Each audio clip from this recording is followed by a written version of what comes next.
desire for equity because merit is our sworn enemy.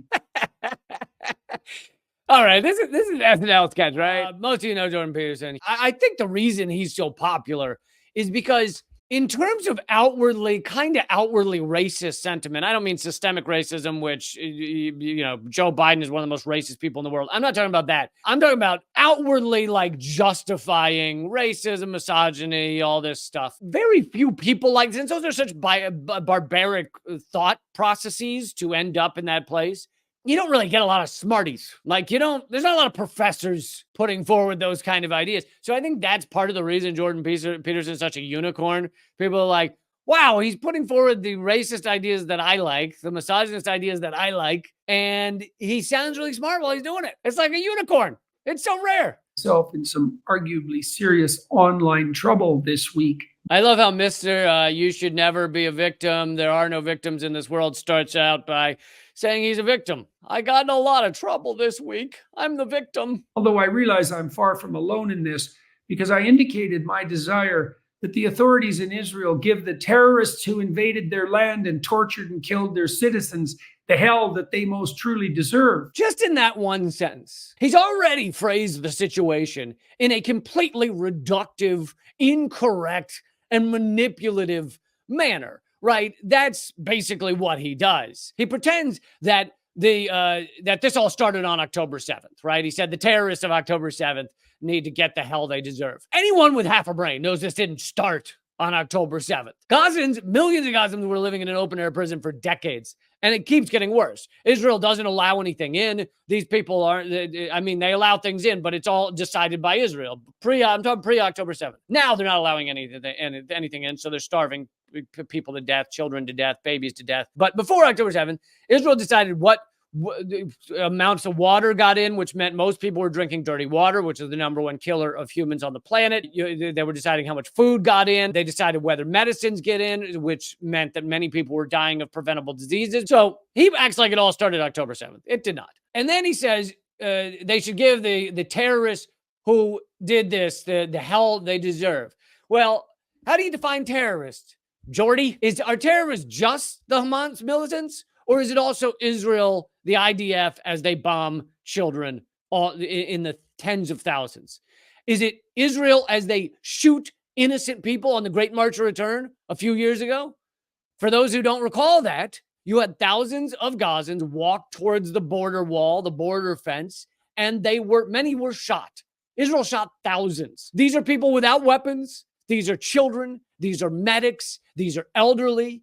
That is who Israeli snipers were killing. And so are those are terrorists, right? Because they're just killing innocent people. This is pre-October 7th. He'll happily call Hamas militants terrorists, but he doesn't even mention that Israel was involved in all of this terrorism even pre-October 7th. He claims he was or is only calling for Israel to go after the terrorists that harm them, right? He said, give those terrorists the hell they deserve. Anyone willing to be even remotely honest with themselves and with the world knows Israel's not just going after Hamas militants. Israel is bombing everyone. They have killed 39,000 if you count the people lost in the rubble. 70% of those are women and children who are absolutely not Hamas militants. That's if you're assuming every man of military age is a Hamas militant, which they're not. Many are doctors. Many are academics. Many are journalists. In average modern warfare, 4 to 8% of those killed are children. In Gaza right now, it's 43 or 45% are children. Because Israel is not acting in the way of modern warfare. They're acting in the way of a genocidal maniacs, which is what they are. In one sentence, all of those lies, all of that manipulation, all of that mistruth wrapped into one sentence. But of course, that's what he does. That's how he operates as a manipulative con man. But let's continue. Let's give him the benefit of the doubt that he misspoke 7,900 times in his first sentence, and let's keep going. How could I say such a thing while simultaneously maintaining my desire for a rapprochement between the peoples of the Abrahamic tradition? The attack on Israel last week by the monsters of Hamas occurred, as far as I am concerned, not because Muslims and Jews must, by religious necessity, be at each other's throats, but because Iran, a country run by thugs and deemed so even by its own people, has become very concerned that the rulers of Saudi Arabia will continue in their laudable attempts to formulate a productive peace with Israel. He's decided to blame this whole situation on Iran, which Iran likely had nothing to do with October 7th. But even if Iran was supporting Hamas in their efforts to fight against their oppression, now that doesn't mean I support everything that Hamas militants do. I'm anti-war. Even if Iran were somehow connected to Hamas, that still doesn't mean this is all just Iran. Let's take this entire situation of an apartheid state, an oppressive apartheid state, and let's say, oh no, it's Iran. Iran, that's the real problem there. And then he says, Iran's own people say Iran is run by thugs. Now, for some of them, that is true. Well, guess what? The same's true in the United States. I ask you folks who are watching, how many of you think that the United States is run by thugs? But he acts like, Jordan Peterson acts like, oh no, it's just Iran is dirty, and so just they are run by thugs. The U.S. empire is more run by thugs, is more criminal, kills more people. Let me ask you this, how many people has Iran killed around the world over the past year compared to how many people the U.S. has killed around the world over the past year? The U.S. are the thugs. We are the thugs. We are the criminals. We are the murderers. And yet he's like, this was all caused by Iran. Yeah, they doing their thing, they were harming people. I always like to analyze something if you were to also take the premise that the guy's right in that sentence. Like, let's also say, okay, let's say he was right. Let's say Iran secretly funded and armed and snuck all their people into Gaza in order to do perpetrate October 7th, and it was all Iran. Guess what? Still can't commit genocide. It wouldn't matter in terms of the genocide accusations against Israel right now. They would still be true. It would still all be accurate. But of course, he doesn't care about that because he's defending Israel, because he's defending the white Western view of the world. We should be able to extract everything from the world, and we should be able to oppress and keep down anybody who's not mainly in the white Western world connections. Now, of course, when you say Western, it's a little confusing because, Israel and everything, but Israel is a vassal state to the United States, or a client state, as many phrase it, as is Europe. And so these are all Western states in that regard. And his job as a right-wing white American, or is he Canadian, male, is to defend the white Western view of the world. And it's funny because, a lot of what he does is kind of pretending we, the white men of the world, are the victims. We're so oppressed and everything. Meanwhile, the white Western countries of the world own the world, like have hegemony largely. We are now in the past 5 years seeing a slight push against that, and the U.S. hegemony is at least receding to some degree, but U.S. hegemony still largely exists. And here you have a white Western male going, what are we gonna do? We're losing the world. At no point does he even acknowledge that the people of Gaza have it rough. Maybe like even if he were to lighten it and be like, it's not that easy to live in Gaza. I don't expect him to use the term open air prison, but could we have some acknowledgement of what exactly the world is that we're talking about here? But of course not, because he's so morally bankrupt that it's just, how do I go after the Arab world, Muslims, Iran, and how do I defend the white Western world? And that's the end of the analysis in his brain there. Let me jump to another. Remember the Saudi unwillingness to provide the U.S. with additional oil when Biden asked? Remember their recent flirtation with China. The Saudi leaders have been strongly considering the continuation and extension of the Abrahamic peace process. In consequence, he just glances off these things about. So remember when Saudi Arabia, kind of what's wrong with Saudi? Like, oh, good thing they were starting to recognize Israel, but bad thing they remember when they held back oil from the United States. He gives no acknowledgement. Perhaps he doesn't understand it. It is possible that Saudi Arabia has basically had a deal with the United States to make petrodollars the ruling currency of the world, to sell and buy oil in dollars. But now the U.S. has become so genocidal, and the U.S. is losing some of our power around the globe, which is a good thing. And so Saudi Arabia is starting in some ways to open up to selling oil in other currencies, selling oil to China in Chinese currencies. So those things, of course, are very threatening to the United States. So why is it a big deal that Saudi Arabia is doing that? Well, it threatens the entirety of the petrodollar. The petrodollar deal was made in the 70s at the idea of Kissinger, supposedly. Basically, it was once the U.S. got off the gold standard, what would keep U.S. currency as the strongest currency in the world? Well, if you're buying and selling oil around the world in U.S. dollars, that makes the U.S. dollar the most powerful currency, which then makes it the reserve currency of the world, which then makes it, again, the most powerful currency, which also means the United States can print as much money as we want, which allows us to then spend $1 trillion a year on military. If you can't comprehend what $1 trillion a year is, just know that if you make $40,000 a year after taxes, it would take you roughly 25 million years to make $1 trillion. So get to work. If you want to make $1 trillion, just 25 million years. He doesn't seem to understand that that's why Saudi Arabia is so pivotal to the U.S. And that's why it's so upsetting to us that Saudi Arabia could withhold oil, could sell oil in other currencies. And he just kind of glances off it as if it's just Saudi Arabia being surly. And what of Iran? Is it a shining star in the Islamic firmament? Or is it a country hag-ridden by a pathologically self-serving criminal kleptocracy, religious in name only? I mean, it's kind of amazing that he's made this whole video, and apparently this is an article too, about Iran when this had to do with Israel committing genocide. But anyway, it goes on to trash Iran. But did you notice that sentence he just said? Did that not like perfectly sum up the United States?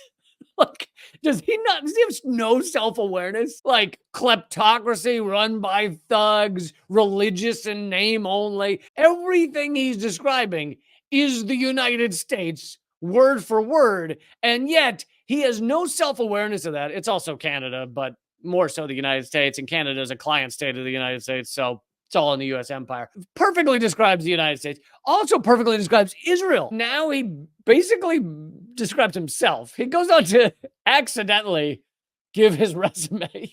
Let's turn to psychology for a moment to answer that question. There is a form of psychopathology well detailed in recent years, the veritable place where psychological instability meets evil itself. The personality features that are part and parcel of that danger to integrated psyche and state alike first acquired the nomenclature of Dark Triad, a combination of Machiavellianism, instrumental manipulativeness and deceit, narcissism, inflated false self-esteem and desire for unearned attention and status, and psychopathy, a malignant mixture of criminal propensity, callousness, and parasitism. Did he, like, was that not the best analysis of him that you've ever heard? Like, the lack of self-awareness is like amazing. He just gave like his Tinder bio and he doesn't realize it. Parasitic, unearned attention, manipulative, narcissistic, unable to have empathy for others in terms of psychopathology. Peterson generally turns to these type of psychological analyses in the clips I've seen. I don't watch that much of them, but analyses simply, he turns to these psychological analyses because he knows most people can't really follow them. Like his average viewer doesn't know what most of those words mean. And I'm not saying that in like, oh, they're idiots. I'm saying that like, there's not Like these are psychology terms. There's not a lot of people in the world that grasp them like well. I think he uses this terminology sounding very academic, sounding very professorial in order to manipulate people. It's like a magician, throwing sparks into your face and you're like, "Whoa!" and all of a sudden he's got a rabbit out of the hat and you're like, "Where'd the rabbit come from?"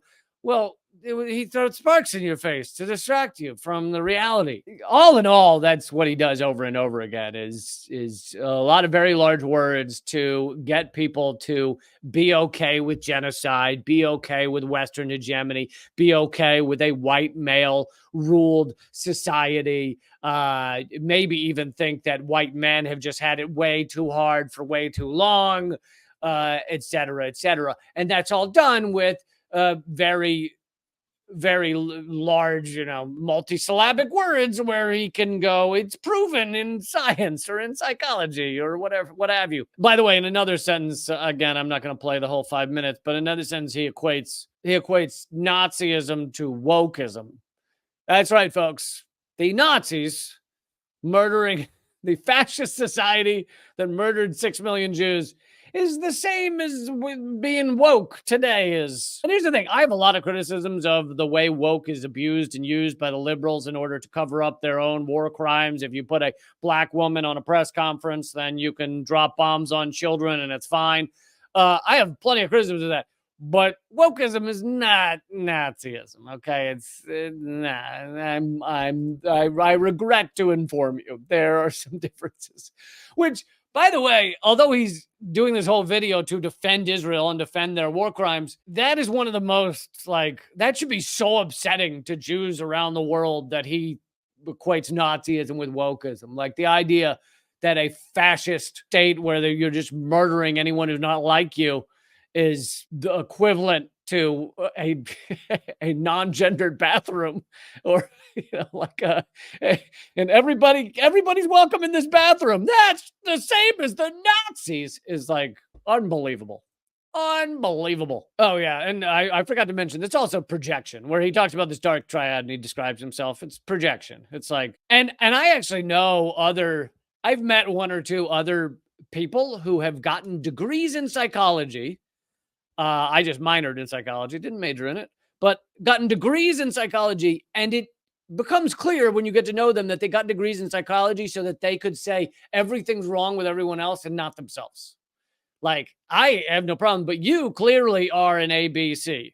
That seems to be what he's doing right here with this projection of everything about him is what Iran is doing. And again, also not the United States, just Iran. Not Israel, just Iran, is the Dark Triad. That is less effective in the West post-death of God in consequence of the collapse of religious authority. So here, the Dark Tetrad types portray themselves as the very avatars of compassion. We're for the downtrodden, because we can then in good conscience punish the deservedly successful. We're for diversity, because an ethical unity stands against our depredations. We're for inclusivity, because our fetishes and kinks demand their full expression. All right, this is an SNL sketch, right? Am I being punked? Is this Daryl Hammond? This is actually Jordan Peterson. This is the type of shit he does. I mean, this is some seriously unhinged shit right here. First of all, he's projecting, but we already went through that. Apparently, he thinks you can't stand up for the oppressed at all without being a psychopath. Like, if you help anyone, if you for a moment think that you should give food to someone who's starving, you're a psychopath, which is also amazing because he doesn't even realize that he's actually asking for a lot of help to be given to white men, white Western men. This is one of the most important parts. He started with the topic of genocide, like the genocide Israel is committing right now. He doesn't use that word, right? But that's the topic, is Israel Gaza.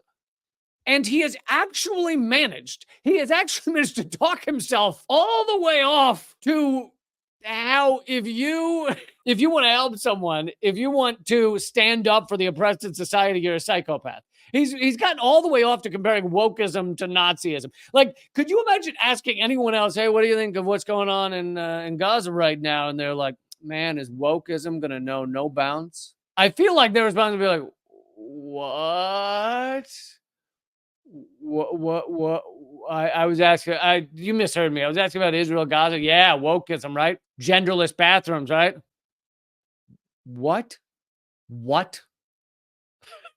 Because that's all he cares about, right? Is all he cares about is continuing the class structure in the way it is, continuing the benefits for white males through society. That's all that, like, he can't process another, and I guess white Christian males, because he's going after Islam right now in this one, but he can't process another like situation, another debate, another discussion. It all just comes down to how Islam's evil, people who want to help others are psychopathic.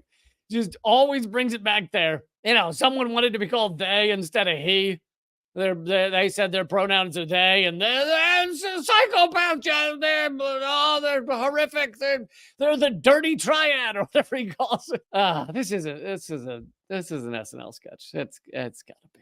It's gotta be. I bet you didn't know that the genocide Israel's perpetrating in Gaza right now came down to gender fluidity. Bet you didn't realize that. And to hell with everyone else. We're for equity because merit is our sworn enemy.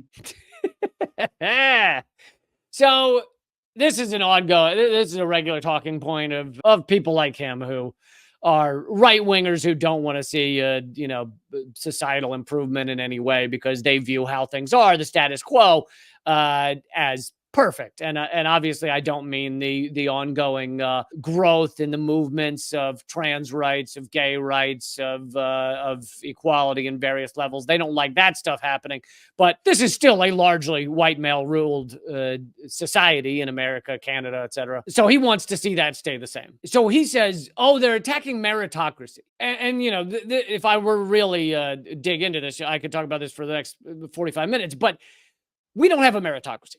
And I don't think you have to be that bright to know that. We do not have a meritocracy. We have a very weighted system towards wealth, towards being white, towards being male. The biggest one would probably be towards wealth, but because of generations of this, the wealth is centered in the hands of white people, mostly. There's, in fact, I remember one study recently, black families in Boston had on average $8 of wealth, meaning if you average all it out, it doesn't mean they're holding $8. It means if you average it all out, the average is $8 of wealth. So as you can see, it continues. Now that is not that it doesn't mean merit plays no part in our society. I consider myself remotely successful at what I do. This lunatic is successful at what he does. Well, some of that has to do with hard work. I mean, I work very hard. I imagine he works very hard at this disgusting shit that comes out of his face. So it's not that there's no merit or hard work playing into this, but it means that those of us who are in a certain class, largely who grew up middle class or above, and therefore were able to go to certain types of schools, as so many are. I grew up middle class. We have a massive leg up. We're starting on second base in the whole thing. And the example I like to give, because I feel like it is just very instructive. In a large study, they found you're 50% less likely to get the first job interview in exactly the same resumes. They've never seen you. There's no photo of you. It doesn't even say your race on the application. You're 50% less likely to get the first job interview if you have a black sounding name in America. Just a black sounding name. Exact same resumes. Now imagine, that's 50% for a name. Now imagine what that percentage is if you are a black person showing up to the job interview. Who knows? But the point is, that's how much more difficult it is to succeed in a big way in a society with systemic racism. And he, of course, denies that. Muslims, ask yourself this. Who in the West has allied themselves with the hypothetical cause of the oppressed Palestinians in the days since the Hamas invasion? university students, demented by the same idiot left radical professors who have destroyed academia. Who else? Marxists. Had to get down to Marxists. First of all, this is just factually stupid, aggressively stupid. He said, ask yourself who is allied with the Palestinian cause? Billions of people around the world. Even in the United States, you have 65% of Americans say there needs to be a ceasefire. But even in the United States, favorability for Israel has decreased. Favorability for Israel amongst Democrats has decreased heavily. But especially outside, the U.S. gets a lot of propaganda. So especially outside of the U.S. and Canada, the favorability for Israel is just tanked. 80% of the world lives in countries that are not, quote unquote, supporting Israel, that are not sending aid to Israel to perpetrate this genocide. Just on so many levels, you have people around the world standing with Palestine now. And yet he goes, who's even supporting your cause? It's just 12 men in dresses with tongue rings who probably own dildos. They probably do the drugs. But anyway, as an American Jew, I can also tell you there are a lot of Jews around the world who do not support Israel right now in this horrific genocide. So when he says, ask yourself who allied with your cause, billions and billions of people. But also it shows he's willing to manipulate his audience, because he knows that a lot of them are not going to look up these things. They're not going to look up what the truth is about who supports Palestine. So to me, him saying this is an admission that he is fully manipulating his audience and willing to fully manipulate his audience. And what if Israel as an oppressor state? Well, the Palestinians who live in Israel proper are certainly a lot better off by any standard than the Palestinians who live in Gaza, despite the fortune that has been sent to that blighted area. This is just so stupid. It's just so stupid. It hurts. Make it stop hurting. So he says, oh, well, Gazans who work in Israel, or Palestinians who work in Israel, which there are a lot, not percentage wise, but there are, thousands, maybe hundreds of thousands. I don't know the exact number, but who work in Israel, and many of them would go back and forth, used to go back and forth between Gaza and Israel, or Gaza or West Bank and Israel. And he says, oh, they have it so much better. Well, that's just like saying that the black people in apartheid South Africa who worked for white families or worked in white industries, they had it so much better. So that proves that that's the way to live, right? The white people are living right. I mean, it's just so stupid. You have, yes, what of Israel as an oppressor state? Why is it better in many regards, not all regards, but why is it better in many regards to be in Israel than to be in the prison Israel has created? Like, do you hear yourself? Because it's a prison that Israel has created. That's why it's worse. That's why it's blighted, as he said. Israel controls the water, controls the food, don't let enough of either to get in, controls the medicine, controls who gets to go in and out. And this is pre-October 7th. Of course, Israel has destroyed the entire place now, but of the struggling, and he goes, oh, the fortunes that are dumped into Gaza. Well, most of the aid that goes to Gaza is not in the form of just bundles of cash. It's in the form of trying to send food or water to Gaza, which, again, Israel gets to decide if it goes in. He takes a place that Israel has destroyed, a refugee camp that Israel has destroyed. I'm talking even pre-October 7th.